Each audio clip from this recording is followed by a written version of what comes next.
Tapi, faktanya apa? SBY malah memberikan contoh yang kurang baik.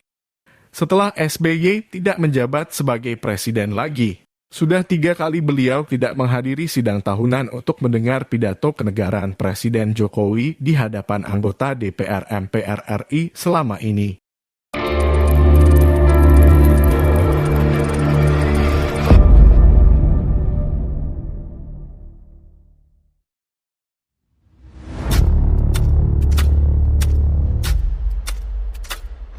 Miris, kelakuan SBY di sidang tahunan dan hari ulang tahun RI masa pemerintahan Jokowi. SBY pernah menjabat sebagai presiden di Indonesia selama 2 periode. Sebagai salah satu elit nasional, SBY seharusnya memberikan contoh bagaimana berpolitik santun kepada politikus muda, seperti yang selalu dikeluarkan selama ini. Tapi, faktanya apa? SBY malah memberikan contoh yang kurang baik. Setelah SBY tidak menjabat sebagai presiden lagi, sudah 3 kali beliau tidak menghadiri sidang tahunan untuk mendengar pidato kenegaraan Presiden Jokowi di hadapan anggota DPR MPR RI selama ini. Pada tahun 2015, SBY tidak menghadiri acara pidato Presiden Jokowi karena SBY merayakan kemerdekaan di Pacitan. Tahun 2016, SBY tidak hadir karena beliau pulang kampung lagi ke Pacitan. Tahun 2017, SBY juga tidak menghadiri acara pidato kenegaraan Presiden Jokowi dengan alasan yang tidak diketahui. Bahkan, anaknya sendiri yaitu Edi Baskoro Yudhoyono alias Ibas yang menjabat sebagai ketua fraksi Demokrat saat itu, mengatakan tidak tahu kenapa ayahnya tidak menghadiri sidang tahun MPR RI tersebut. Pertanyaannya tiap tahun gitu dong. Enggak tahu saya, ucap pria yang kerap disapa Ibas itu di Kompleks Parlemen, Jakarta Pusat. Meskipun absen dalam acara pidato kenegaraan Presiden Jokowi, tetapi SBY hadir dalam acara peringatan HUT RI ke-72 di Istana Negara pada tahun 2017 lalu.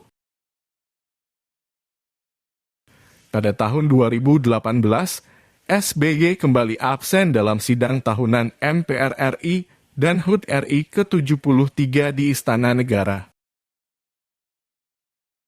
Pada tahun 2019, SBY absen lagi dalam sidang tahunan MPR RI.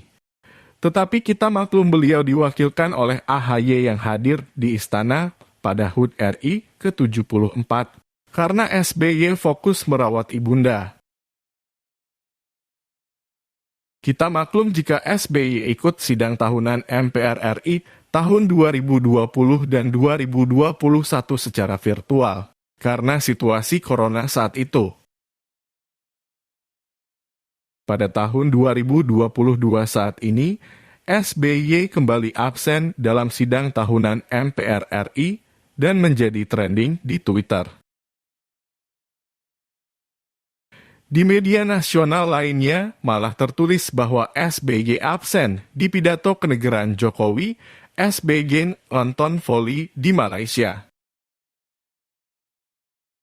Kalau diperhatikan dengan seksama, ada foto koruptor Wisma Atlet yaitu Andi Malarangan bersama SBY. Ada juga Andi Arief yang dulu dibela oleh Rocky Gerung karena dipanggil KPK. Lalu diam 1000 bahasa setelah Andi Arief mengakui terima uang dari Bupati PPU nonaktif yang juga sama-sama dari Partai Demokrat.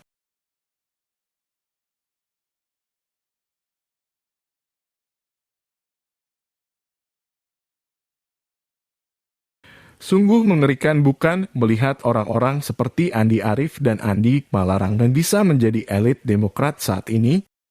Makin kelihatan bagaimana kualitas Partai Demokrat. Ketua Majelis Tingginya SBY, ketumnya AHY, anak SBY, dan salah satu waketumnya Ibas, anak SBY lagi. Jadi sebenarnya, ini partai politik apa? Partai keluarga? Hahaha. Lagi pula, apa yang bisa diharapkan dari seorang AHY yang mertuanya seorang koruptor dan ayahnya dijuluki Bapak Mangkrak Indonesia? Apakah 250 juta rakyat Indonesia mau menyerahkan nasib bangsa kepada AHY, pemuda yang tidak punya pengalaman memimpin rakyat? Apa yang mau dilakukan oleh AHY untuk bangsa ini? Mau mengikuti jejak mertuanya yang seorang koruptor? Mau memperbanyak proyek mangkrak seperti yang dilakukan ayahnya? Kembali ke kasus SBY dalam sidang tahunan MPR RI dan HUT RI tahun 2022 saat ini. Selain tidak mengikuti sidang tahunan untuk mendengar pidato kenegaraan Presiden Jokowi di depan anggota DPR atau MPR RI, SBY dan AHY juga tidak menghadiri acara HUT RI ke-77 tahun ini.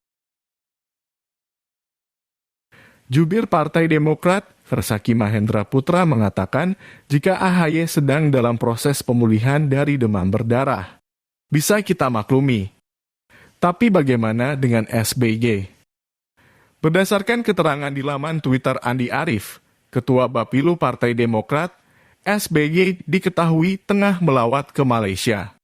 Andi Arief juga mengatakan, jika SBY akan mengikuti upacara 17 Agustus di KBRI Malaysia, mendampingi klub voli besutannya Bobber Lavani yang akan uji tanding dengan tim voli Malaysia. Memang itu hak beliau untuk tidak menghadiri pidato kenegaraan di gedung DPR RI dan tidak menghadiri HUT RI ke-77 di istana saat ini. Tapi, kita jadi bisa menilai bagaimana kualitas kenegarawan seorang SBY selama ini. Sejak Jokowi jadi presiden di Indonesia tahun 2014 lalu, kita bisa menghitung dengan jari berapa kali SBY hadir dalam pidato kenegaraan dan hadir dalam acara resmi peringatan HUT RI di istana. Kalau tidak diundang, nanti dikatakan tidak menghormati, tetapi diundang malah tidak datang. Kalau petinggi Demokrat berdalih bahwa SBY tidak hadir dalam pidato kenegaraan Presiden Jokowi dan juga tidak hadir dalam HUT RI ke-77 tahun ini, karena SBY sudah berangkat duluan ke Malaysia.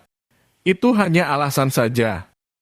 Kenapa SBY pergi ke Malaysia beberapa hari sebelum pidato kenegaraan dan HUT RI? SBY sudah 10 tahun berkuasa, beliau pasti paham bagaimana sistem administrasi birokrasi. Lagian, pidato kenegaraan dan HUT RI di istana merupakan acara rutin yang diadakan tiap tahun. Masa sih SBY selalu saja punya alasan untuk tidak menghadirinya? Dari sini, kita semakin bisa menilai bagaimana kualitas kenegarawan seorang SBY. Apakah SBY tidak menghadiri acara pidato kenegaraan Presiden Jokowi karena beliau tidak sanggup mendengar kesuksesan pemerintah Jokowi dalam bidang ekonomi? Dalam pidato kenegaraan kali ini, Jokowi menyebutkan bahwa semua negara termasuk Indonesia sedang menghadapi ujian. Bahkan 553 juta jiwa manusia menurut Jokowi tengah terancam mengalami kemiskinan ekstrim. Namun Indonesia mampu menghadapi krisis global dengan berhasil mengendalikan pandemi COVID-19. Menurut Jokowi, Indonesia masuk dalam 5 besar negara vaksinasi terbanyak di dunia, yakni 432 juta dosis vaksin. Inflasi juga diklaim Jokowi berhasil dikendalikan di kisaran 4,9%. Angka ini jauh di bawah rata-rata inflasi ASEAN yang berada di kisaran 7%. Sementara ekonomi berhasil tumbuh positif di angka 5,44% pada kuartal 2 tahun 2022. Sampai dengan pertengahan tahun ini, kondisi APBN surplus 106 triliun. Akhir kata, silakan menilai sendiri bagaimana kualitas kenegarawan SBY selama ini yang sering tidak hadir dalam pidato kenegaraan Presiden Jokowi dan jarang hadir dalam peringatan HUT RI di Istana Negara. Wassalam, Nafis War. Sampai pertengahan tahun 2022 ini, APBN juga surplus 106 triliun rupiah. Oleh karena itu, pemerintah mampu memberikan subsidi BBM, subsidi LPG, dan subsidi listrik sebesar 502 triliun di tahun 2022 ini, agar harga BBM di masyarakat tidak melambung tinggi.